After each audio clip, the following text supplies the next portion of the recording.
Dù em đi 1 năm hay 5 năm hay 10 năm nữa, anh sẽ ở nhà, anh sẽ đợi em. Dạ vâng ạ. Sau 10 năm phục vụ trong quân ngũ, hôm nay mình trở về bất ngờ thế này, chắc chồng mình sẽ vui lắm đây. Bây giờ anh chỉ có em thôi, em là nhất. Chờ mấy hôm nữa con vợ ở cũ anh về, anh sẽ đuổi nó ra khỏi nhà, để anh đón em về ở với anh nhé. Em đã từng đúng lời hứa, sau 10 năm em trở về với gia đình mình đây, thế em về anh không vui à? Vui cái gì? Cô đi biệt biệt mấy năm nay có thông tin gì về đâu? Anh ơi, anh đuổi cô ta đi, em đứng ở đây em mệt lắm rồi. Em mệt lắm rồi hả? Vâng. Thế em chờ anh một tí nhé. Tốt nhất đấy, cô đi ra khỏi căn nhà này đi. Tốt nhất cô ra khỏi căn nhà này đi. Căn nhà không chào đón cô. Anh sẽ với thế. Trước khi đi anh ấy đã hứa là đợi mình trở về, vậy mà anh ấy nói bỏ đối xử với mình như vậy.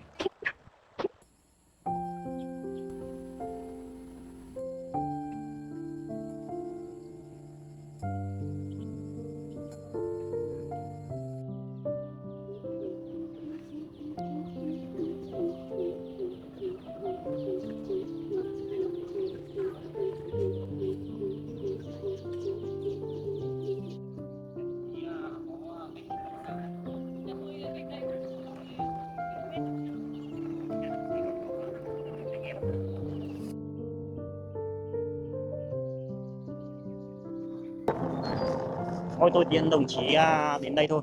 Đồng chí đã hoàn thành tốt nhiệm vụ trong thời gian tại ngũ. Đơn vị đã ghi nhận tinh thần và sự đóng góp của đồng chí. Thưa đồng chí, trong thời gian phục vụ, tôi luôn cố gắng rèn luyện và chấp hành nghiêm kỷ luật của đơn vị ạ. Sau khi ra quân, đồng chí có dự định gì? Thưa đồng chí, sau khi ra quân, tôi sẽ trở về địa phương, tiếp tục học tập và giữ gìn phẩm chất của người lính ạ. Rất tốt. Chúc đồng chí mạnh khỏe, thành công. Vâng ạ. Chào đồng chí, chào đơn vị.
Em ăn nho nhé.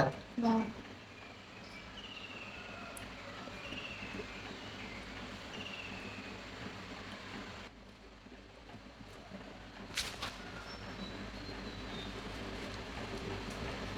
Ngon ngon không em? Đó ạ. Ngon, cố ăn nhiều vào nhé. Vâng. Em cố ăn nhiều vào nhé, để cho con của chúng ta mong lớn nhé.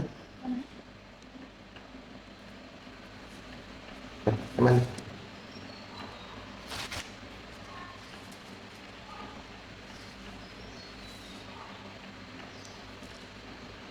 Em ngoan, cố ăn nhiều vào. Xong thì đợt này anh sẽ đón em về ở gần hẳn với anh nhé. Vâng ạ. Thế trưa em muốn ăn gì để anh nấu? Em ăn cái gì cũng được. Ừ. Thế con vừa anh thì sao? Vợ anh á, anh cũng nghe tin là vợ anh cũng sắp về rồi, nhưng mà cũng kệ nó thôi em ạ. Thì con vợ anh cũng không biết đẻ em ạ, nó không đẻ được con trai cho anh. Bây giờ anh chỉ có em thôi, em là nhất. Chờ mấy hôm nữa con vợ ở cũ anh về, anh sẽ đuổi nó ra hẳn khỏi nhà, để anh đón em về ở hẳn với anh nhé. Anh hứa rồi đấy, anh không được bỏ rơi em đâu. Anh Em không bỏ còn rơi mang em thai đâu. của anh nữa. Được rồi, em yên tâm, anh sẽ lo cho em không phải lo đâu nhé. Vâng. Rồi, không sao đâu, vợ anh về sẽ đuổi nó ra khỏi nhà, anh yên tâm nhé.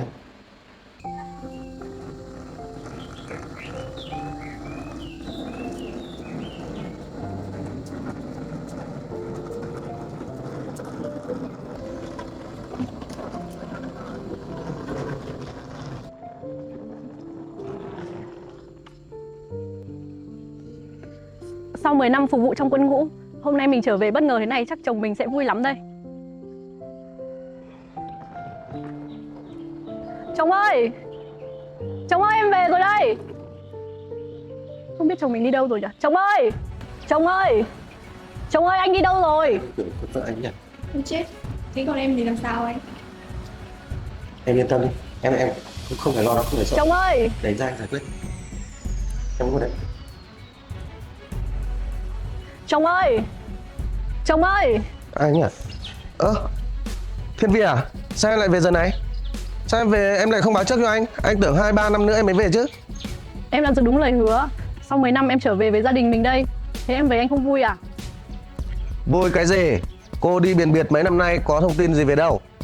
Ngôi nhà này ấy, bây giờ không còn chào đón cô nữa rồi. Từ lúc tôi lấy cô không sinh nổi cho tôi một mụn con. Giờ xong cô đi nghĩa vụ quân sự, 10 năm cô mới trở về. Cô có lo gì cho gia đình này không?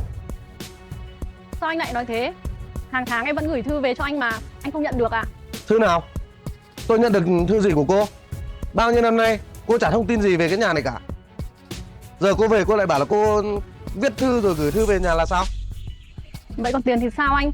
Hàng tháng em vẫn gửi tiền về để chăm lo cho gia đình mình mà. Chứ em có phải là người vô tâm đâu anh. Tiền nào? Tôi chả nhận được nghìn nào mà cô gửi về cả. Bây giờ cô về đây, về nhà cô lại bảo cô gửi tiền về cho tôi là sao? Hàng tháng em vẫn gửi tiền về cho anh và mẹ mà. Anh nói em không gửi tiền về. Vậy anh lấy tiền đâu để xây ngôi nhà lớn như thế này? Bao nhiêu năm em tích góp em đã gửi hết về cho anh mà. Chứ em có giữ lại đồng nào đâu. Tiền nào của mày? Tiền này là tao đi làm ra chứ. Tiền nào của mày mà mày bảo tao lấy tiền của mày về xây nhà? Em đã gửi hết về cho anh rồi mà. Tiền nào của mày? Nhà này tao làm hết tốt nhất, mày không có gì trong nhà này cả. Tốt nhất mày cút ra khỏi nhà này đi. Nhà này bây giờ không chào đón mày nữa. Em không đi đâu hết. Ngôi nhà này ít nhiều gì thì cũng có công sức của em. Bao nhiêu tiền em tích góp em đều gửi về cho anh để xây dựng ngôi nhà này, chứ có phải một mình công sức của anh đâu. Mà bây giờ anh lại đuổi em đi như thế. Mày không có gì đây hết. Không, Tốt nhất mày đi đi. đây là nhà của em sẽ vào nhà của em. Cô định đi đâu đấy? Cô đứng đây chờ tôi tí. Tại sao anh lại không cho em vào nhà? Cô cứ đứng đấy chờ tôi tí. Tại sao anh cứ không cho em vào nhà? Nào, ngoan ra đây với anh này. Ngoan nhé. Không phải sợ đâu. Cô ta là ai ạ? Sao anh lại cho cô ấy vào nhà mà không cho em vào nhà? Anh lại còn âu yếm cô ấy nữa. Cô nhìn mà cô không biết à? Đây là Trang. Đấy, vợ mới của tôi. Cô đấy đang mang bầu con trai của tôi. Cái loại cô ấy không đẻ được con cho tôi, cút ra khỏi nhà này đi. Cái loại đàn bà không đẻ được con cho cô không xứng đáng ở căn nhà này. Cô cút ra ngoài kia đi. Sao anh lại đối xử với tôi như thế? Ngôi nhà này là nhà của tôi mà. Anh không được đuổi tôi đi. Cô nhìn lại cô đi. Người gì đâu mà cứng nhắc, thô mịch, lại còn không biết đẻ con trai nữa. Cô nhìn Trang này. Con gái phải như Trang chứ. Thùy mị, nết na, lại còn biết đẻ con trai tôi nữa. Tại sao anh lại đối xử với tôi như thế? 10 năm qua tôi đi phục vụ cho đất nước. Khi trở về tôi cứ nghĩ anh sẽ yêu thương tôi và đợi tôi trở về. Vậy mà khi trở về anh lại đưa cô ta về ở ngôi nhà này. Tại sao anh lại đối xử với tôi như thế? Chả tại sao cả. Chỉ vì tại cô ấy không đẻ được con trai tôi thôi. Anh ơi, anh đuổi cô ta đi đi. Em đứng ở đây em mệt lắm rồi. Em mệt lắm rồi hả? Vâng. Thế em chờ anh một tí nhé. Tốt nhất đấy, cô đi ra khỏi căn nhà này đi. Anh chẳng có quyền gì mà đuổi tôi cả. Đây là nhà của tôi sẽ ở đây, tôi không đi đâu cả. Tốt nhất cô ra khỏi nhà này đi. Không, anh không có Vợ quyền gì. tôi không chào đón cô. Căn nhà này cũng không chào đón cô. Tốt nhất cô ra khỏi nhà này. Anh không được đuổi tôi đi. Tại sao anh có thể để cho cô ta ở đây mà lại không cho tôi ở đây? Vì cô đây có con trai cho tôi. Cô không có gì căn nhà này. Cô đi ra khỏi căn nhà này. Cô đi. Tốt nhất cô ra khỏi căn nhà này đi. Căn nhà này không chào đón cô. Anh Cô đi đi. đối xử với tôi như thế. Đây là nhà của tôi mà thôi, đối xử với tôi như thế. Đây là nhà của Cô tôi. đi ra khỏi nhà này đi. Cô đi ngay đi. Đây là nhà của tôi mà. Bao nhiêu năm mà anh ấy đối xử với tôi như thế. Nhà nào của cô? Cút.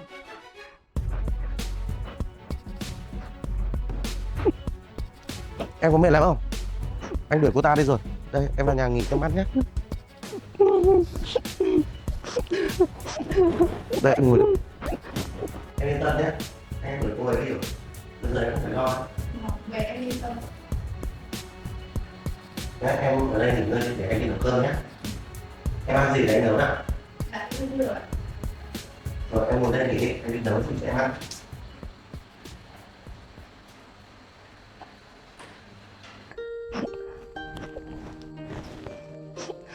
Vậy là bây giờ anh ấy không cần mình nữa. Ngôi nhà này đã không còn chỗ cho mình ở nữa. Mình không biết bây giờ mình phải đi đâu cả.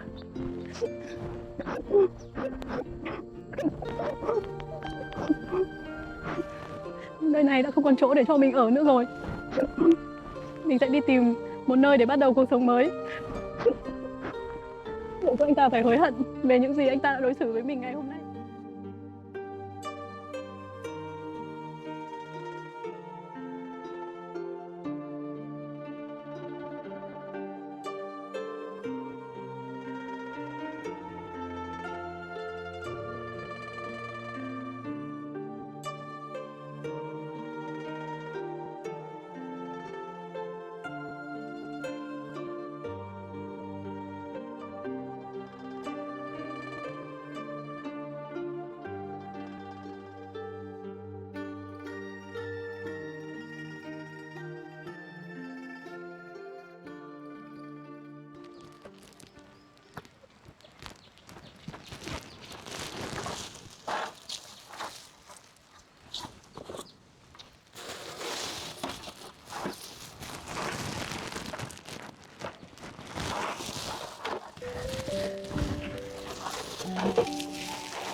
Mình sẽ nhặt đầy bao rồi mang đi bán để được tiền để đi mua đồ ăn.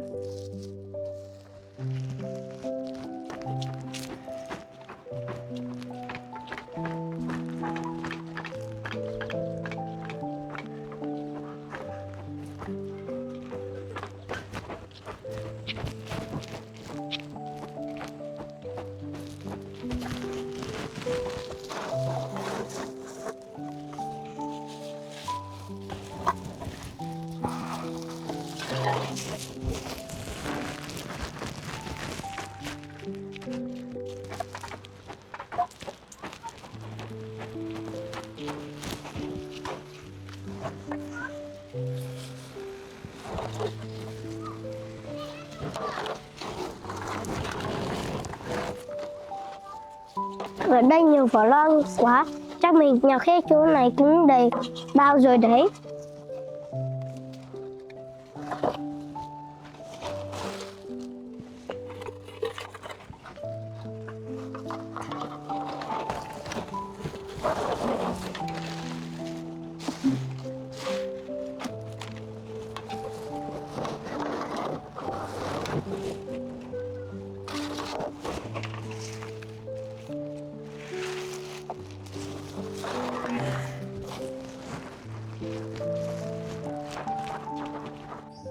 Có ngon không? Có. Ngon.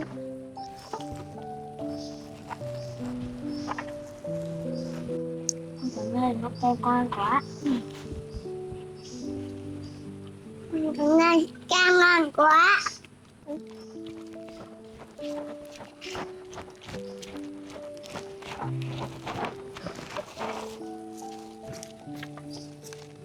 Nhìn các bạn ăn cây ngon quá, mình cũng muốn được ăn.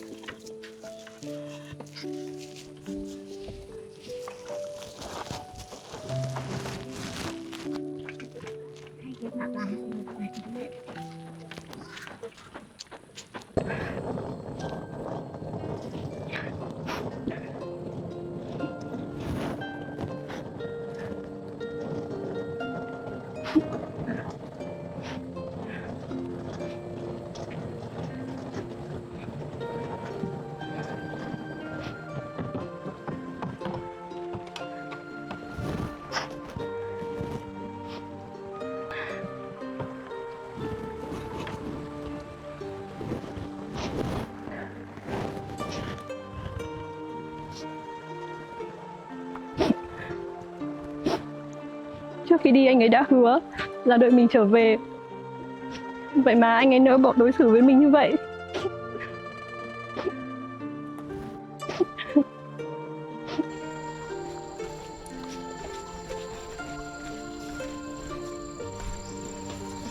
Anh ơi, em có chuyện này muốn nói với anh ạ. Sao đấy em? Em mới có quyết định chuẩn bị đi nhập ngũ anh ạ. Em đi nhập ngũ à? Dạ vâng ạ. Thế bao giờ em đi? Thứ 2 tuần sau anh ạ. Anh có đồng ý cho em đi không ạ? Thì bây giờ đất nước cũng gọi tên em, thì anh cũng không có gì để anh giữ em cả. Thì em đi thì cũng là một niềm vinh dự cho gia đình em ạ. Dạ vâng.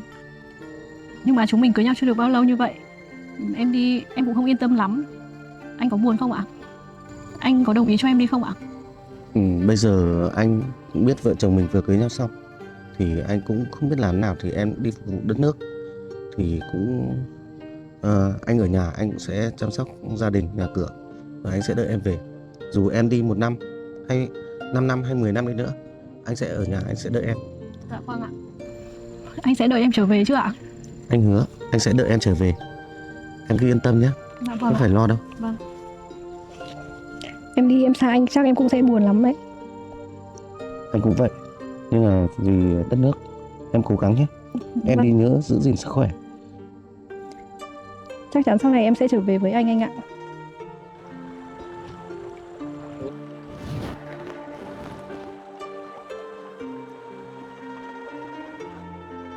Bao nhiêu năm tích cóp, mình dành dụm gửi hết tiền trợ cấp về cho anh ta. Vậy mà khi mình trở về, anh ta lại dẫn người khác về ở căn nhà ấy và không cho mình ở lại.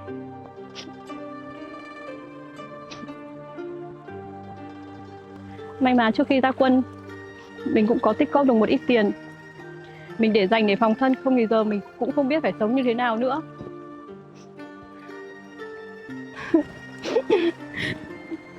Bây giờ mình không còn chồng, cũng chẳng có nhà, mình chẳng có nơi nào để về cả.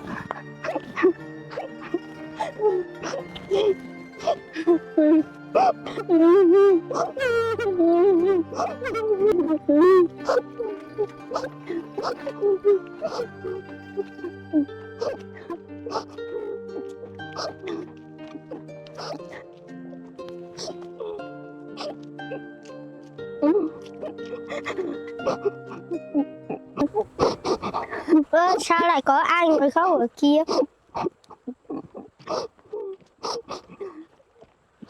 Cô gì ơi, cô làm sao thế? Cô không sao đâu cháu ạ, cô chỉ buồn một chút thôi. Dạ.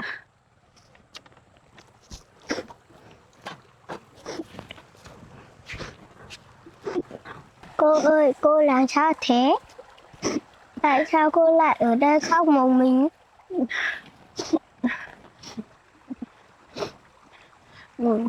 Cô mới ở quân ngũ trở về. Hôm nay cô về thì chồng cô đã có người khác và đuổi cô ra khỏi nhà. Dạ. Bây giờ cô cũng không biết đi đâu. Vậy nhà cô ở đâu? Nhà cô ở ngay đằng bên kia thôi. Dạ. Cháu đi đâu qua đây thế này? Cháu đi nhặt ve chai ạ. Thế bố mẹ cháu đâu rồi mà lại đi nhặt ve chai như này? Bố mẹ cháu bỏ nhau, mẹ thì đi sống nơi khác, còn bố thì đi lấy vợ mới. Bố có vợ mới, bố thương vợ mới hơn con nên bố mới đuổi con ra khỏi nhà. Khổ thân cháu quá. Dạ. Thế cháu tên là gì? Cháu tên là Phúc ạ. Thế cô tên là gì? Cô tên là Thiên Vi. Thế bây giờ cháu đi nhặt ve chai thế này thì tối về cháu ngủ ở đâu?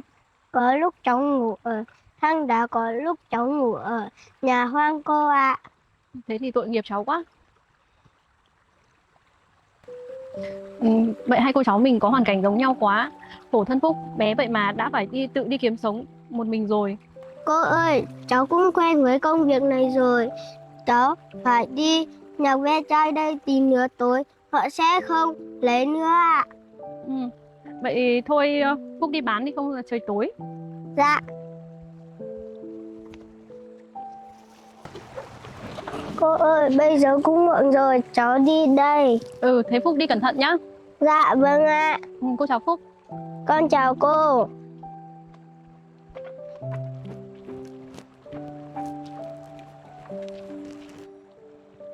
Khổ thân cậu bé quá. Còn bé như vậy mà đã phải rời xa vòng tay của bố mẹ. Hay là dù sao mình cũng chưa có con, mình sẽ cho cậu ấy đi theo mình. Mình phải đuổi theo thằng bé mới được. Phúc ơi! Dạ, cô Thương Vi gọi con ạ. Phúc ơi, đừng lại cô bảo này. Dạ.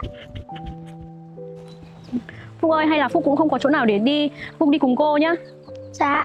Phúc có đồng ý không? Có ạ. Hai cô cháu mình đi cùng nhau nhá. Dạ. Thế đi, hai cô cháu mình đi. Vâng. Thôi để cô cầm giúp Phúc nào. Dạ. Được rồi, Phúc đi trước. Vâng. Phúc ơi, giờ cô cháu mình sẽ về nhà bà của cô nhá. Dạ. Cô còn một người bà nữa, bà của cô cũng cách đây không xa đâu. Tạm thời hai cô cháu mình cứ về đấy trước đã. Dạ vâng. Lát nữa có đến quán nào thì cô sẽ đưa Phúc đi bán chỗ ve chai này nhá. Dạ.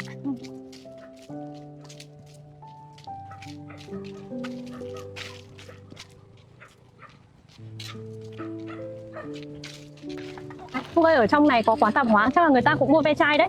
Hai cô cháu mình mang vào đây bán nhá. Vâng ạ. Đi con vào đây. Chú ơi, cháu có một ít ve chai, chú có mua không ạ? Có cháu ơi. Cháu đặt lên cân này. Dạ vâng ạ. Đặt lên cân của tiền. Dạ vâng. Đây chú xem giúp cháu với ạ. Cháu 50.000. Dạ vâng.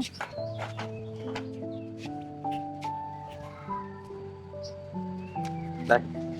Con cầm. Dạ con xin. Cảm ơn chú nhá. Phúc nói thì đúng không, cô sẽ mua cái gì cho Phúc ăn tạm nhá. Dạ. Phúc cất tiền đi. Đi vào đây để cô mua bánh mì cho Phúc ăn tạm đã nhá. Dạ. Thế Phúc ăn cái nào Phúc lấy đi. Phúc lấy cái này nhá. Dạ. Chú ơi, cái này bao nhiêu tiền ạ? Đấy 10.000 cháu ơi. Dạ vâng. Phúc cầm ra ghế đây ngồi ăn đợi cô nhé, cô vào trả tiền nhé.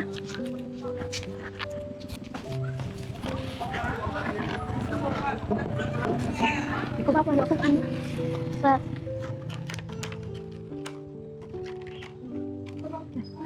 Dạ.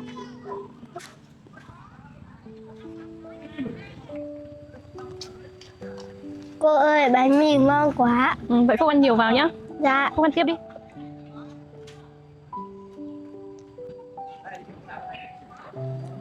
Cô ơi, còn một cái nữa. Cô cứ ăn đi. Thôi cô không ăn đâu, Phúc cứ ăn đi. Cô để phần cái này cho Phúc nhá. Dạ. Phúc ăn hết cái này rồi ăn nốt nhá. Dạ vâng.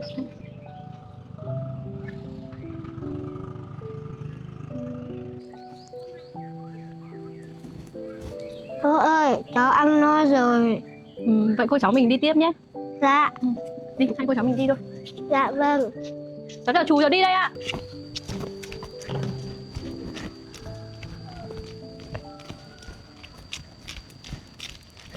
Nhà bà cô ở trên kia rồi Phúc ạ. Dạ.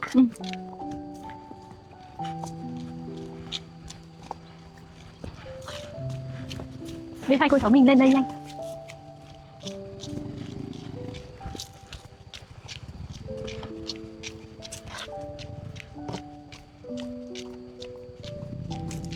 Bà ơi, bà có nhà không ạ?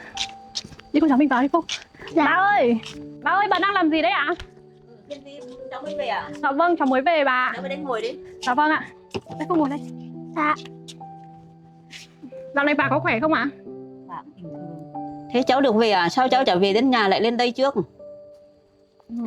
Cháu sáng nay cháu cũng có về nhà rồi bà.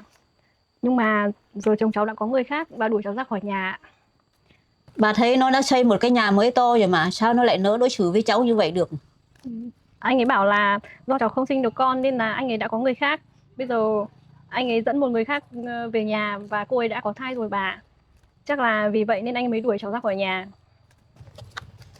Thế cháu bé này là ai? Sao lại đi theo cháu đến đây? Cậu bé ấy cũng không còn cha mẹ nữa bà. Bố mẹ thì bỏ nhau. Nó phải đi nhặt rác ở ngoài đường. Cháu thấy thương quá thế nên là cháu về theo cháu bà. Thế bây giờ dự định của cháu định thế nào? Vì tương lai sau này nữa. Bà ơi, bây giờ cháu cũng không có chỗ nào để đi. Cháu cũng không biết đi đâu về đâu nữa bà.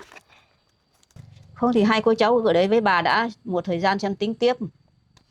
Dạ thôi bà, bây giờ bà còn các anh nữa.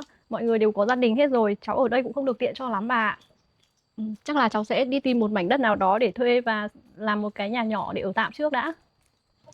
À Thiên Vi này, trước khi bố mẹ cháu qua đời, thì cũng để lại một mảnh đất để bà giữ lại, nếu sau này cháu có gì bất chắc thì để đem về để sử dụng. Vậy thì tốt quá bà ạ. Tại vì là bây giờ cháu cũng không có tiền để mua đất mới. Sau bao nhiêu năm ở trong quân ngũ, số tiền tích góp được thì cháu đã đưa cho chồng cháu gần hết rồi bà. Bây giờ trở về cháu cũng chẳng còn dư được bao nhiêu. May mà có chỗ đất của bố mẹ cháu để lại ạ. Thôi cháu ạ, mọi chuyện đã vậy rồi, chồng cháu đã có người khác rồi, cháu phải tự lo cho bản thân mình thôi. Dạ vâng bà. Thiên Vi này, nếu mà cháu không ở đây với bà được thì cháu sang bên kia cả, có mảnh đất ở đấy, cháu sang đấy làm dựng nhà làm ở đấy để làm ăn. Dạ vâng ạ, chắc là cháu cũng sẽ qua bên đó để làm một ngôi nhà nhỏ để sống tạm bà ạ. Ừ. Bà ơi, bây giờ cháu đi xây dựng nhà mới thì cũng không tiện cho cậu bé này đi theo. Bà có thể cho cháu gửi cậu bé ấy ở đây một thời gian được không ạ? Được mà, cháu cứ đi làm việc của cháu đi, để thằng bé này bà trông cho. Dạ vâng ạ, vậy thì tốt quá bà ạ. Thế cháu tên gì? Cháu tên Phúc ạ. Ừ.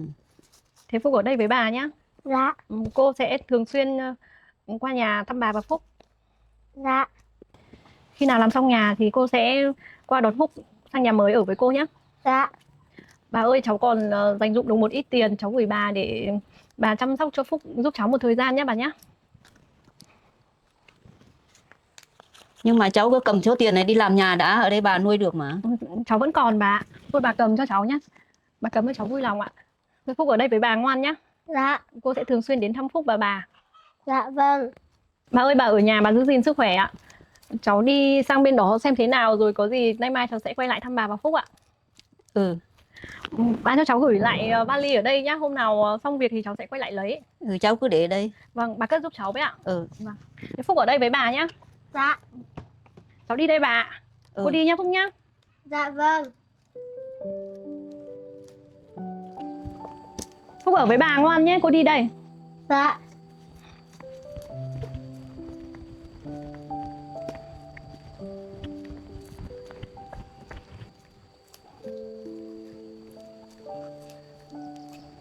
Phúc năm nay mấy tuổi rồi cháu? Năm nay cháu 6 tuổi rồi bà ạ. Thế bây giờ hai bà cháu mình vào nhà để cất đồ cho cô Thiên Vi nhỉ? Dạ. Nào, đi vào nhà cất đồ nào. Dạ. Đi vào nhà đây. Đi vào trong nhà đây. Dạ vâng.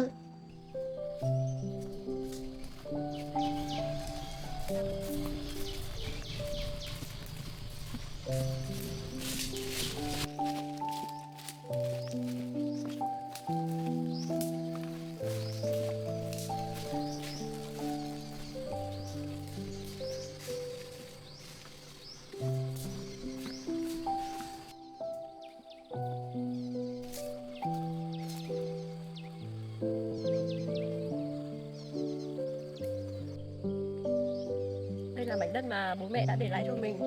Từ bây giờ mình sẽ sinh sống và gây dựng trang trại nhỏ của mình ở đây.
dọn dẹp khu vực này để chuẩn bị xây dựng ngôi nhà mới ở đây.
Vậy là mình đã chuẩn bị xong những bộ phận của ngôi nhà. Ngày mai mình sẽ bắt đầu dựng ngôi nhà của mình lên.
cái nước đến bên cạnh của mình.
nhà mình đã lấy được nước về, mình sẽ tiếp tục vào nhà để hoàn thiện căn nhà của mình.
Bà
ơi, nhà vẫn mở cửa thế này, không biết bà với Phúc lại đi đâu rồi. Bà ơi, Phúc ơi, bà ơi, Phúc ơi, bà đang làm gì đây ạ? Bà đi chân gà đi. Cháu có mua ít thức ăn qua nấu ăn với bà với Phúc ạ. Phúc đi chân gà với bà con. Dạ. Phúc cất chậu. Phải cháu đi để mua có vào. Vâng ạ, thế thì cháu mua gửi cái rau này để nấu ăn luôn bà.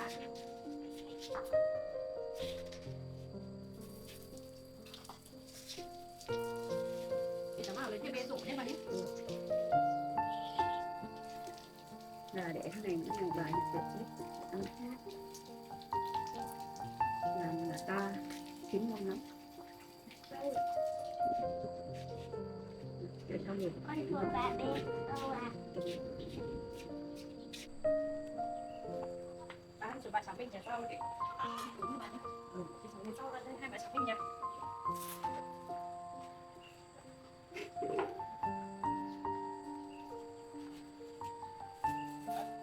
Rồi với bà có thích không?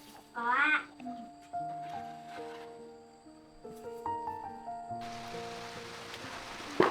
Trời mưa mất rồi bà, dạo này thời tiết bất thường có mà nhỉ? Được rồi. Nó kiểu cái ngâu ấy. Dạ vâng. Tháng 6, tháng 7 nó ngâu. Hôm nay cháu bắt đầu ở nhà đi, trời vẫn còn đang nắng to, thế mà giờ lại mưa được ngay bà. Có làm ăn lắm. Dạ Lúc vâng. mưa lúc nắng nó tới hay đi. Ở đây với bà có thích không? Có ạ. Từ hôm chồng cháu đuổi cháu ra khỏi nhà thì nó đã đến tìm cháu bao giờ chưa? Chưa bà, chắc là bây giờ anh ta có vợ mới rồi nên là cũng không cần cháu nên là chắc là sẽ chả đi tìm đâu bà. Thế bây giờ cháu định làm thế nào? Giải quyết thế nào? Thôi cứ kệ anh ta đi bà, để xem sau này nếu như anh ta có tìm thì chắc là cháu cũng sẽ không quay lại với anh ta nữa đâu bà. Nhưng mà cái nhà cửa đây thì cũng có tiền công, có công, có tiền ở đấy mà, có tiền ở đây mà. Thôi thì bây giờ anh ấy không cần nữa thì cháu sẽ tự xây dựng cuộc sống mới của cháu thôi chứ. Nếu như anh ta có tìm thì cháu cũng không quay lại căn nhà đấy nữa đâu bà. Như thế thì cháu đã bỏ ra bao nhiêu công sức tiền của vào đấy rồi thì anh ta lấy hết à? Cháu thiệt thòi quá. Mọi chuyện cũng đã xảy ra vậy rồi bà ạ. Thế nên là cháu cũng không luyến tiếc anh ta nữa. Bây giờ anh ta đã không cần cháu nữa thì cháu cũng sẽ tự lập và xây dựng một cuộc sống mới. Còn tài sản thì thôi cứ để cho anh ta bà. Tại vì bây giờ anh ta cũng đã có người mới rồi. Cô ấy lại còn đang có bầu nữa. Cháu cũng không muốn làm phiền đến hai người họ nữa bà. Thế mà chuyện cháu đã quyết định thế này rồi thì cháu tự lo cuộc sống sau này không làm sao lên. Thế hai cô cháu hộ nhau rửa rau làm ít rau nữa, bà đi 2 năm rau xanh ạ. Dạ vâng ạ. Cô được ăn củ cà rốt này bao giờ chưa? Chưa ạ. Lát nữa cô sẽ xào với thịt cho Phúc ăn nhé. Dạ vâng. Được rồi Phúc ạ. Cô Dạ. cái cuống này đi xong là lấy mang đi rửa. Dạ vâng. Để con chú cô rửa rau ạ. Thế Phúc mang ra đây rửa giúp cô nhé để À. đi món thịt. Để cô sắn nữa nhé Phúc nhé. Dạ.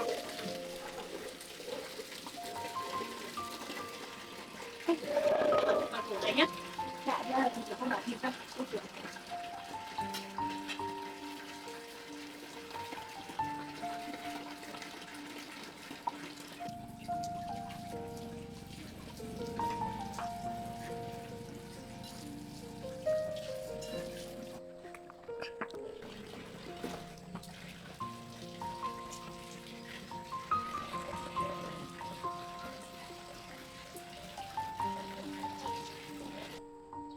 Cô ở đây với bà có vui không?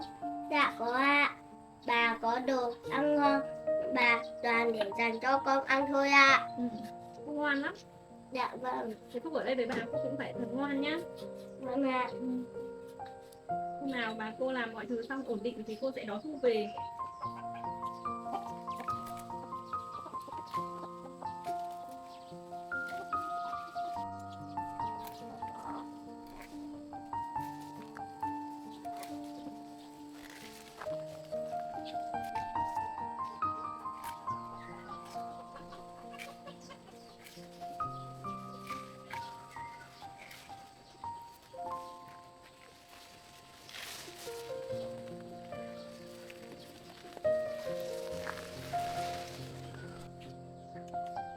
Bà đi cắt rau về rồi. Vâng vâng. Để cháu thái thịt xong rồi cháu phụ bà nhặt rau ạ.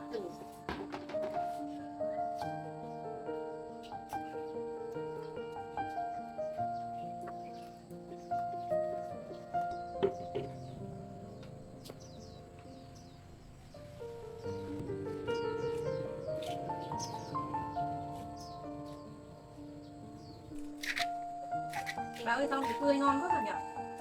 Rau nhà mình là mình không phun cái gì nó sạch. Vâng ạ. Ăn rau này yên tâm bà. Thì nữa lúc nào về thì cháu cắt lên một ít về ăn. Dạ vâng, thế nữa. Vẫn còn nhiều lắm. Lúc nào về cháu cắt một ít rồi mang lên trang trại ăn bà.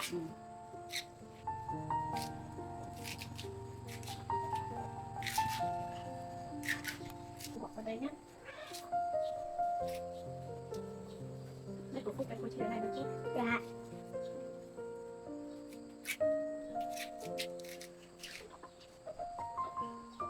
Thôi chỗ non thôi các bạn, còn chỗ nào già thì mình bỏ đi nhé. Vâng ạ.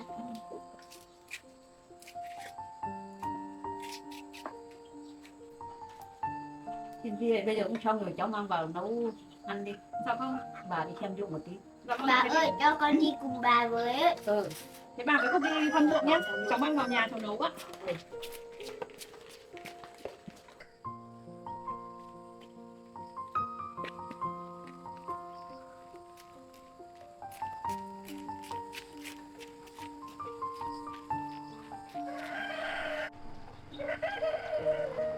Bà ơi, con muốn uống quá.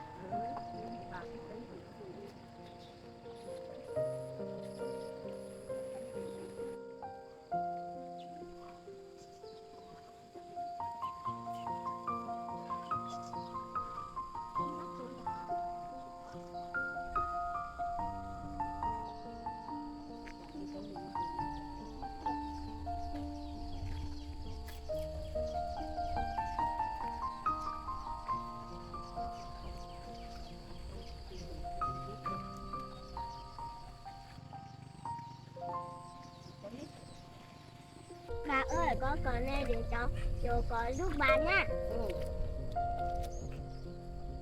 Bỏ lên bờ đi. Bỏ chết.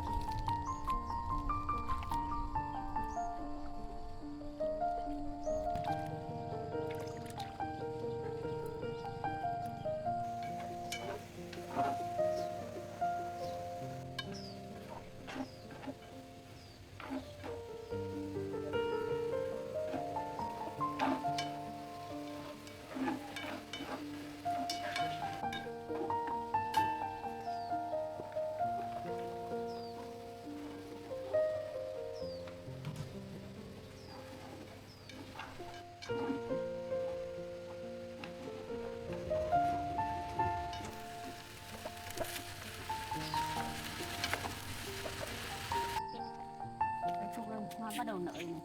Dạ. Hoa hồng, hoa tím kia đẹp không? Có ạ. Đẹp.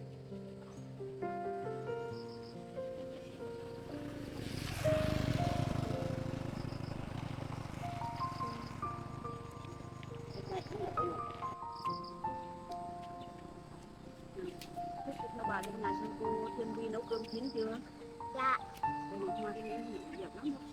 Dạ vâng.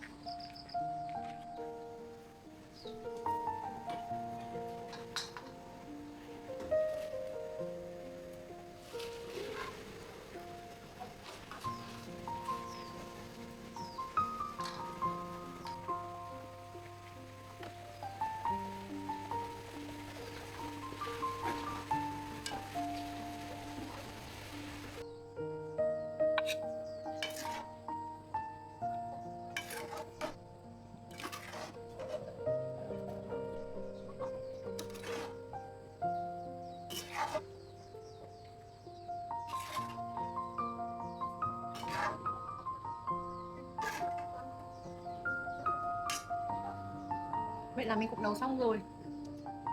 Đợi lát nữa bà và Phúc về thì mình sẽ xăm mâm để cho mọi người ăn cơm.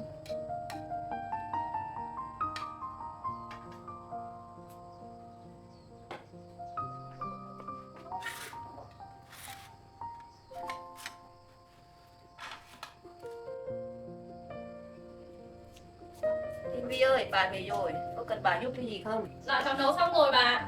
Bà với Phúc lên nhà đi để cháu bê mâm lên ạ. Ừ. Thế Phương Chín thì ăn cơm. Dạ vâng. Bà lên nhà trước đi ạ.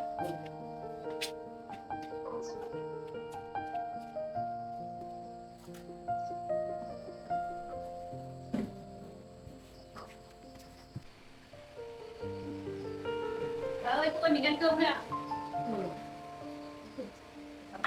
Đủ cơm nữa bà.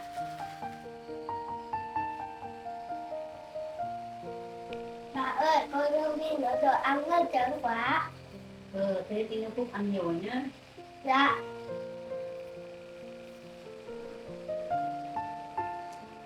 Để cô sới cơm cho Phúc với bà nhé. Dạ vâng.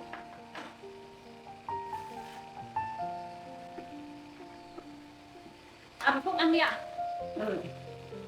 Cháu mời bà ăn cơm ạ. Không phải Phúc ăn cơm nhé. Dạ, con mời cô Trương đi ăn cơm nha. Con mời bà ăn cơm nha. Hai anh cô cháu ăn cơm nhá. Dạ. Bà ăn đi ạ. Ngồi cố gắng ngồi. Dạ. Bà ăn đi nhé.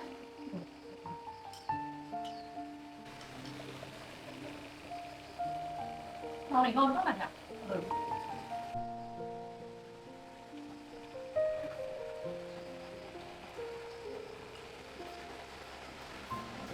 Ôi Trương ơi, cô nấu ăn ngon quá. Củ cà rốt này ngon quá. Thế Phúc ăn nhiều rồi nhé. Dạ vâng. Ăn cà rốt này rất là nhiều vitamin đấy Phúc ạ. Dạ. Rất là tốt luôn.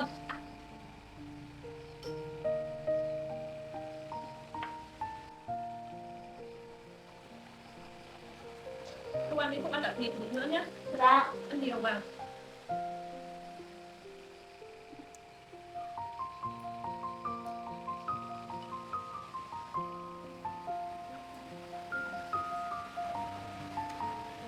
Trứng này ngon quá bà nhỉ. Cái này là nhà nuôi mà. Vâng ạ. Cháu ăn nhiều ạ. Dạ vâng, bà cũng ăn đi ạ. Phúc ơi, cô các chú không ăn thử nhá. Trứng nhà bà ngon lắm Phúc ạ. Phúc ăn nhiều vào nhé. Vâng ạ. Ăn đi. À, Phúc ăn no chưa ạ? Con ăn ngon rồi ạ. Ôi Trương đi. Con là con Trương đi đã nấu ăn cho con mời bà ăn. Thế bây giờ bà với Phúc ăn xong rồi thì cô con nhé. Dạ. Ăn cho con mâm sủi lên nha bạn nhé.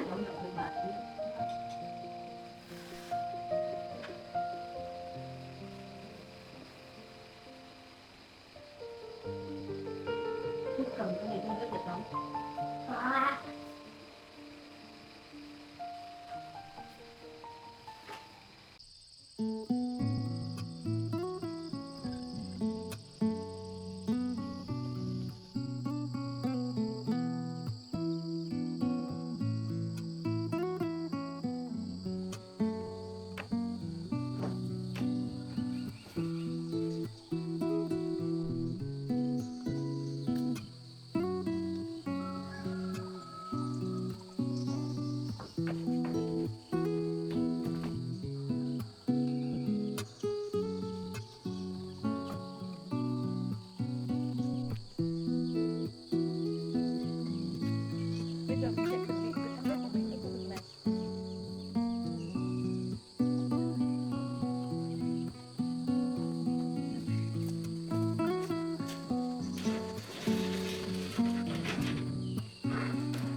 trời nắng quá để bà quạt cho nhá. Dạ vâng, Cháu có thấy nóng không? cháu có ạ. Bà ơi, cháu nhất sẽ có một cái không? Không, bà quạt quen rồi không hỏi đâu. Dạ, Bà quạt cho. vâng ạ.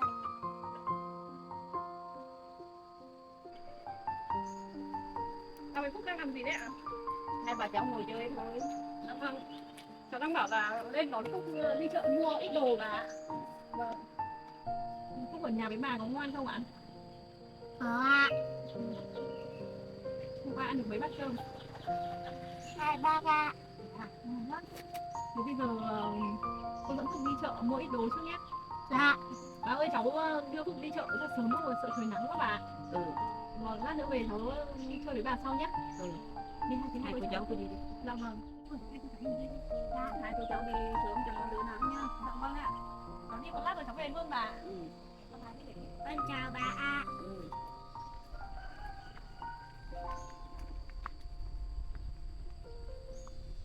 Không có đâu cô ạ, có con xem cái nồi đâu, bây giờ là cái món này phải đọc nữa, món này phải đọc là thử bài đất nước tình thân, đất nước tình thân, thế là bắt đầu vào máy nó bắt đầu ấn nhau khi mà luộc cái lối vào của em á, nó phải không phải lấy nhưng mà vì nó có phải nổi lên một bài hát như thế nào, hôm qua của em phải cái em phải bảo nó có cái lấy nổi cái bài hát vào.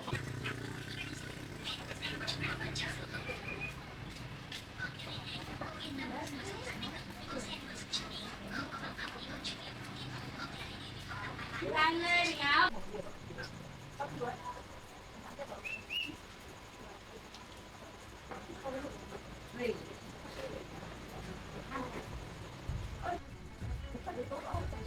Ăn như kiểu con cái gì nhỉ? Mẹ. Sao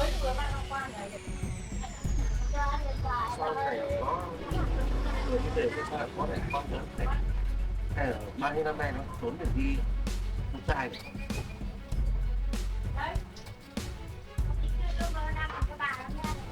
Ủa?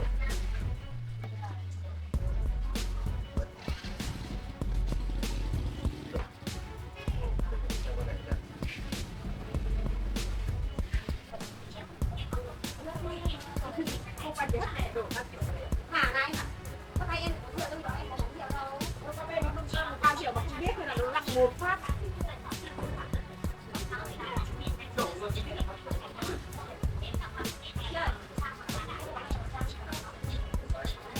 Cháu mình ra góc kia xem chỗ kia có nhiều quần áo trẻ con. Cháu mình ra kia xem. Không đùa đâu Phúc ạ. Để ra nhà bác kia bác mình muốn nhiều quần áo trẻ con. Không qua để xem nhé.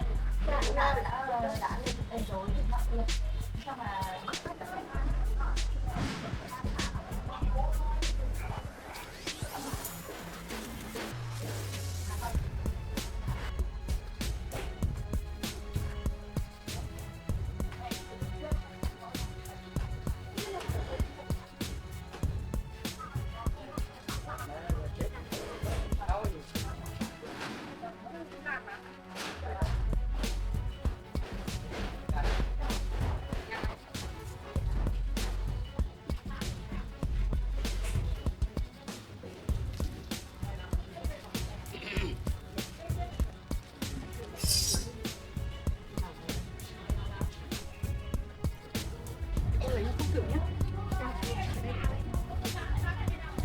Phúc có thích cái này không? Có. Uống thử xem.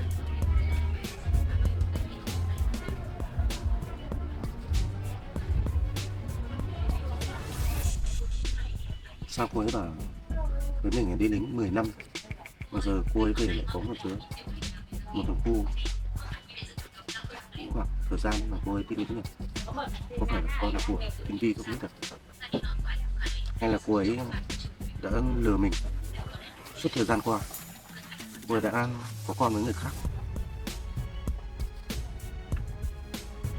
Phúc ơi, cô thấy cái này cũng chắc là vừa đấy Phúc ạ. Dạ, con nghĩ là cái áo này đẹp quá. Cái màu này đẹp nhỉ? Vâng, Mình vào đây chọn thêm một 2 cái quần nữa nhé. vâng ạ.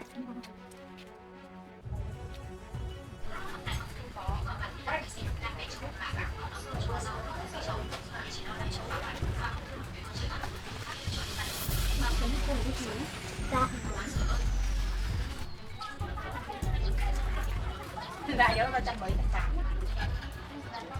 Không bao giờ ướm thử cái này thôi. Cái này chắc nó hơi dài, khác nhá. Vâng.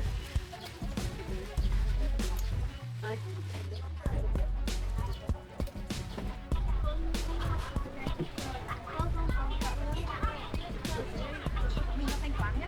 Dạ. Vâng. Cô ơi, cho cháu thanh toán với ạ.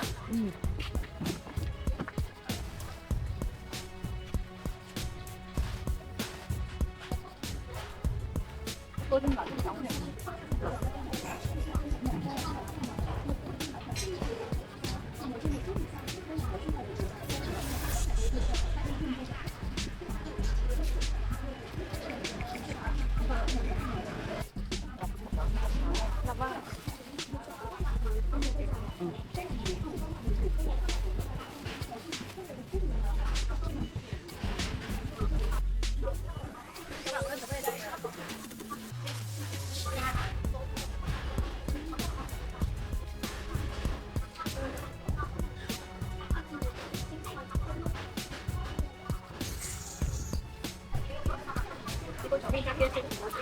Dạ.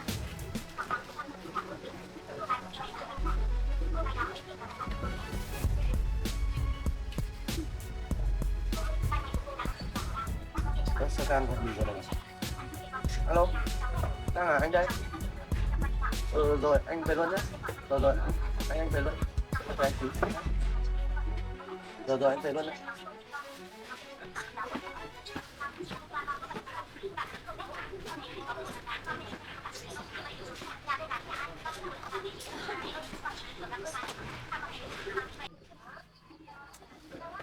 Trang gọi mình rồi này.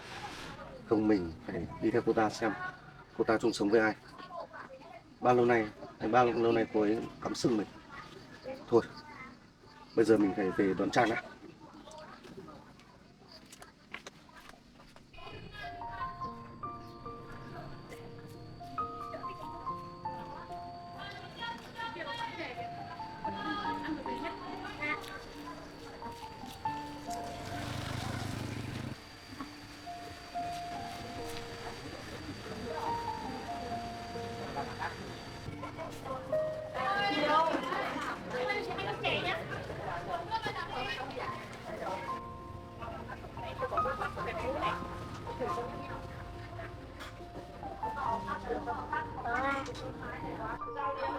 Con yêu bia lúc là sớm quá. Quá. Dạ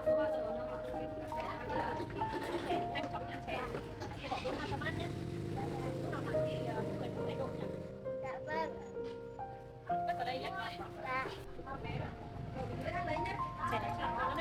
Dạ.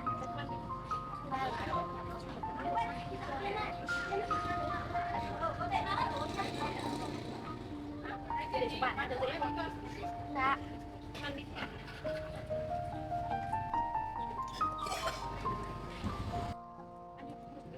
Dạ.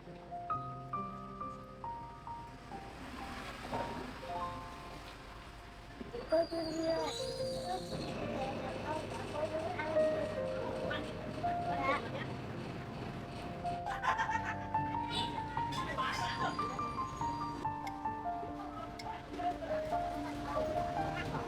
Quá rồi ạ. Dạ. Lần sau cô lại đưa Phúc đi chợ ăn chè như thế này tiếp nhá. Dạ.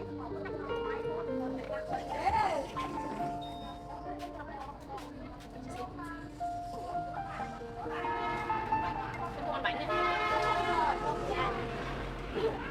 Cô ăn Phúc là cái xin này ăn bánh nhá. Dạ. Đây là nước chấm luôn. Dạ vâng. Cô ăn đi. Chấm vào đây được không? Dạ.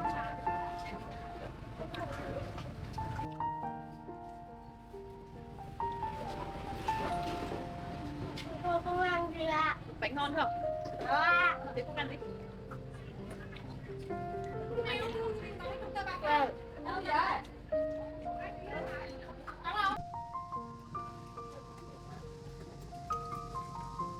Cô ăn bánh trước đi. Dạ.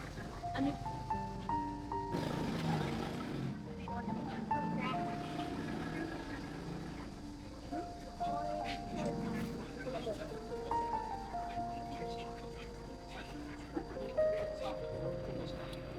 Cảm ơn hai mẹ nhé. Dạ.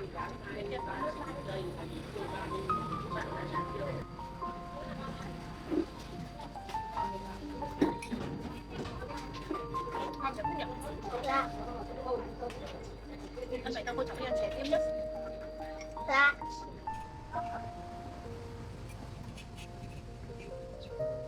Cô còn muốn ăn gì thêm không để cô mua cho cô ăn? Dạ con no rồi. Không ăn gì nữa đâu. Con đi nhà. Cho hai cô cháu đi nhiều rồi nhé. Dạ. Dạ vâng. Em ơi, chị gửi tiền với.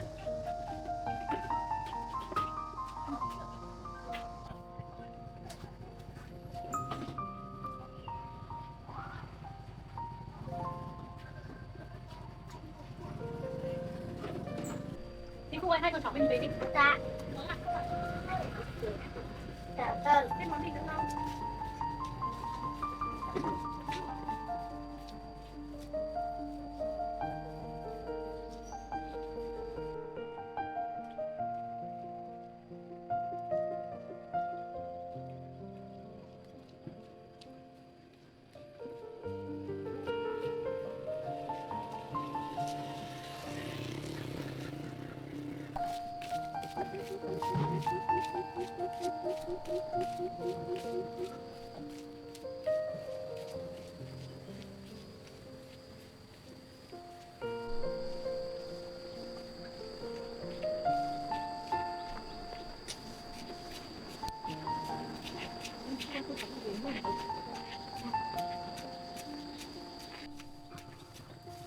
Dạ ơi, con cháu về đến nhà rồi đây. Bạn ăn cả cô à bà?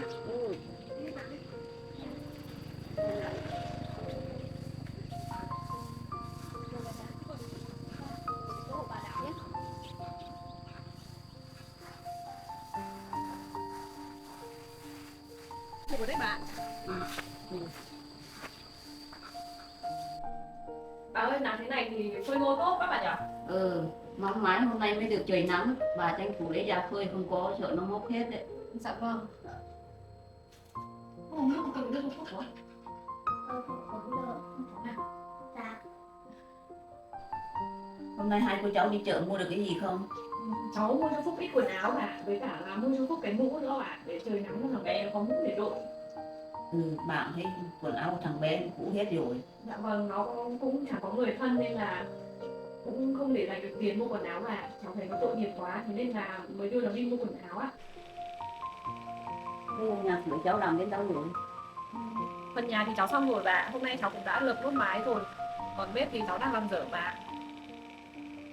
Làm thế được thì bạn để bớt lo có chỗ chú mưa chỗ nắng. Dạ vâng, cháu cũng đang cố gắng hoàn thiện xong là để đưa Phúc về ở cùng bà. Thôi cháu về làm việc thì cứ làm đi, còn thằng bé nó ở đây với bà để bà chăm mà nó ngoan, thằng bé nó ngoan. Dạ vâng. Dạ vâng ạ, thế thì bà cho cháu ngủ nó ở đây vài hôm nữa ạ. Cháu thu xếp nhà cửa xong thì cháu sẽ về đón nó mà. Cháu cứ yên tâm đi, bà phát chăm thằng bé được. Dạ vâng ạ. Còn nó ở đây thì cũng vui bà nhỉ? Thế Phúc ở đây với bà ngoan nhá. Dạ. Bây giờ cô phải đi về rồi. Dạ vâng. Bà ơi, cháu đi về đây bà. Cháu cứ về làm việc nhà cháu. Vâng, sẽ chào bà nhé. Phúc ở với bà nhé. Cô chào Dạ Phúc nha. vâng.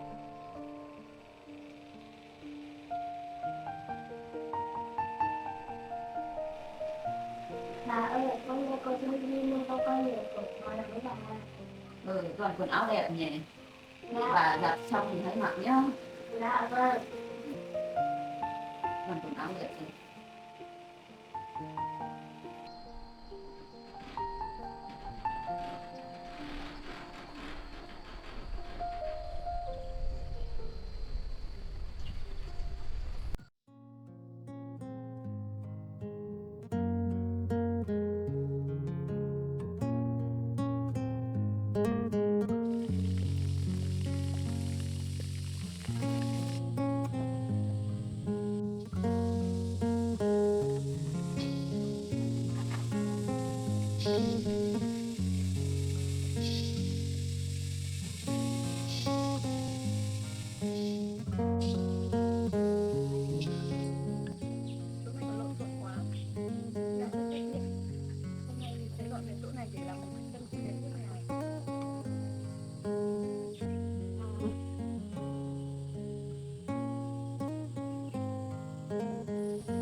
Chỗ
này còn trống trải quá.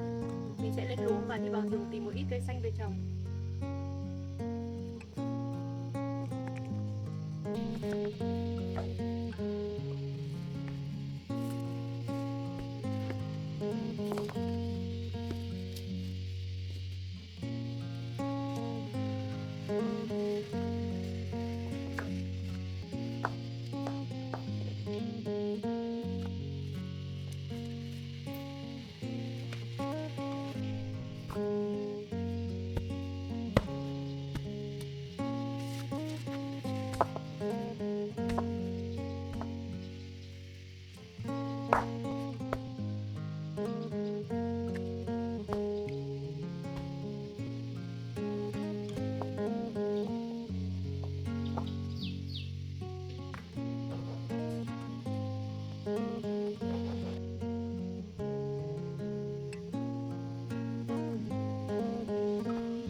sẽ dừng lại ở đây thôi, không thì ông ta nhìn phát hiện.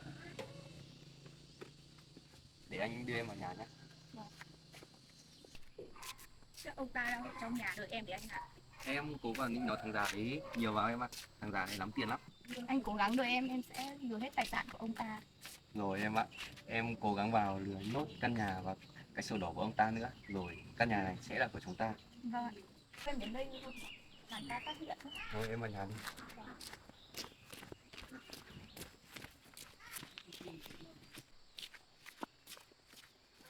Anh ơi! Anh ơi! Đến rồi. Em à, sao bây giờ em mới đến? Em vào nhà đi. Trang sẽ lừa được căn nhà này và cái sổ đỏ của ông ta. Nhìn ông này vừa già vừa ngu. Đứa con trong bụng của cô ta là con của mình. Ông ta cứ tưởng là con của ông đấy.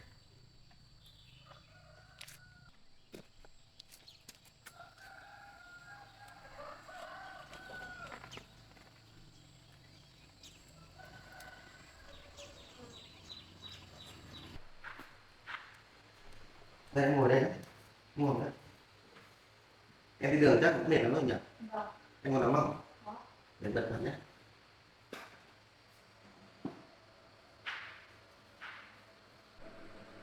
Sao đợt này anh nhìn em xem sao quá? Hay là đợt này em về ở hẳn đây với anh? Thôi anh ạ, chúng mình còn chưa cưới xin thì về đây mà cũng tiện đâu.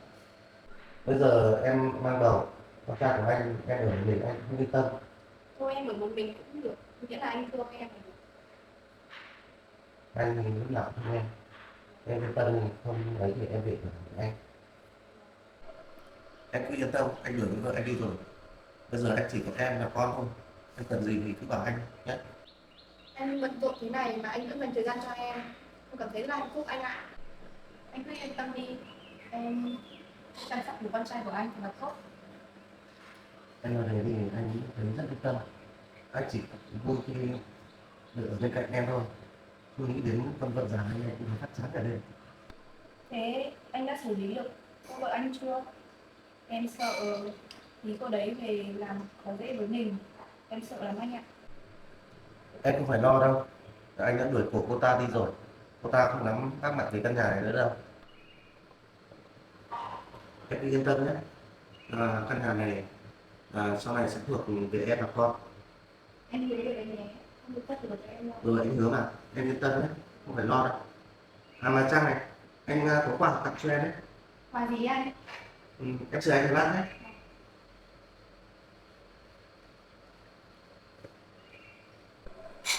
Không biết anh ta sẽ lấy cái gì cho mình đây?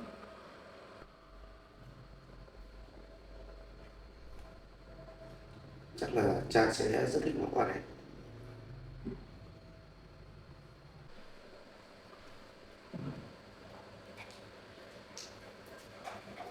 Em đưa tay đây, em nhắm mắt lại đi. Em không được suy nghĩ được đấy.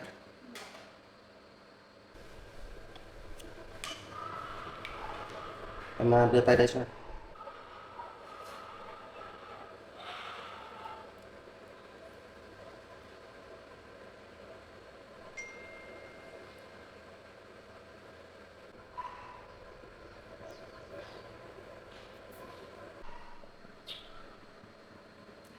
Em đưa tay kia đây cho anh.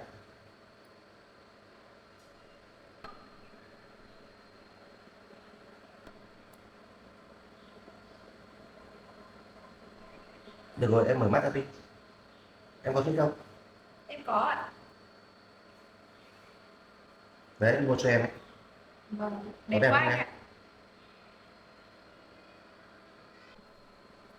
Có đẹp không em? Đẹp không em? Em thích lắm, đẹp lắm anh ạ. Sao anh mua cho em nhiều thế? Nếu là em thích thì lần sau anh lại mua tiếp cho em nhé. Vâng ạ.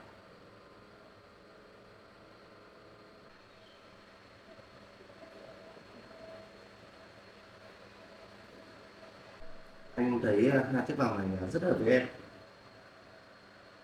Em đeo đẹp lắm.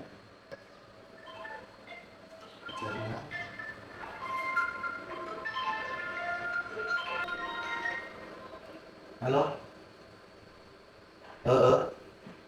Rồi rồi, có chuyện gấp à? Rồi ok ok. Nếu bạn chờ tôi tí nhé. Rồi ok ok, tôi đến ngay. Rồi rồi. Rồi. Vẫn chỗ cũ à? Ok ok nhé. Tôi đến rồi. Anh gọi đi anh. Bạn anh gọi em ạ. Anh bảo là có chuyện gấp. Chắc là em ở đây chờ anh tí nhé. Dạ thôi em cũng về luôn anh ạ. Thế em phải về à? Ừ thế được rồi, em về nhé. Xong rồi để hay để anh đưa em về. Dạ thôi em về cũng được. Thì anh đi công việc của bác. Xong rồi em về đến nghỉ ngơi nhé. Đây để anh đưa em về. Để anh đưa em về nhé.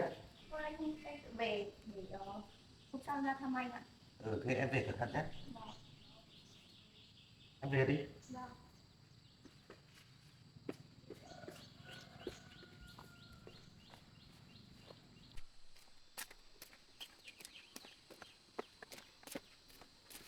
Anh nhìn thấy gì đấy không? Em vừa được ông ta bảo đấy. Vừa già vừa ngu em nhỉ. Vâng. Anh thấy chưa? Em mới nịnh một tí là ông ta đã cho em vàng rồi đây này. Vàng này bán, cái này nữa bán được nhiều tiền, anh em mình tha hồ mà đi du lịch em nhỉ. Vâng.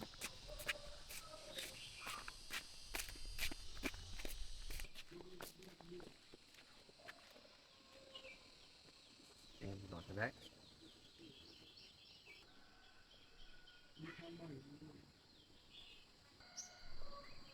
Thôi về đi anh ạ. Đừng làm ta bắt nữa.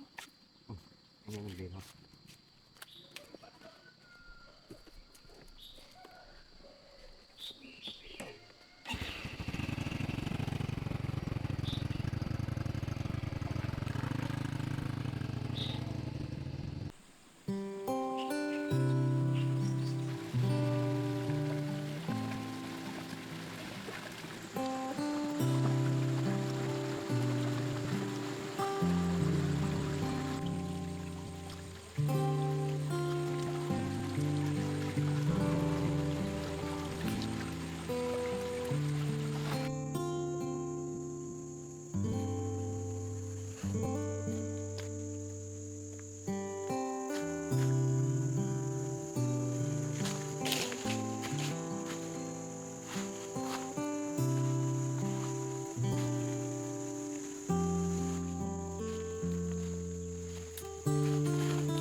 Chỉ cần có một bộ bàn ghế nhỏ trước hiên nhà.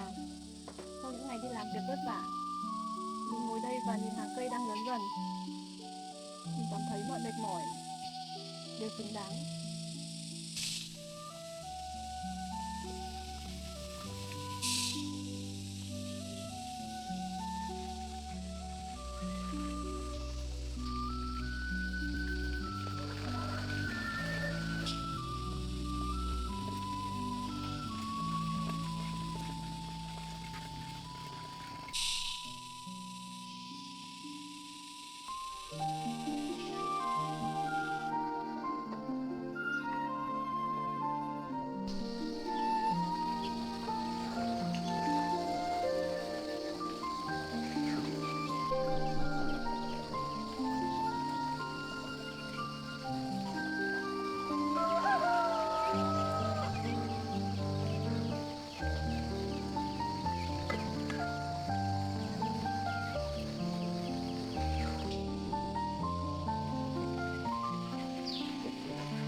Giờ mình sẽ phải đi trồng nốt số cây còn dang dở của ngày hôm qua.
ạ.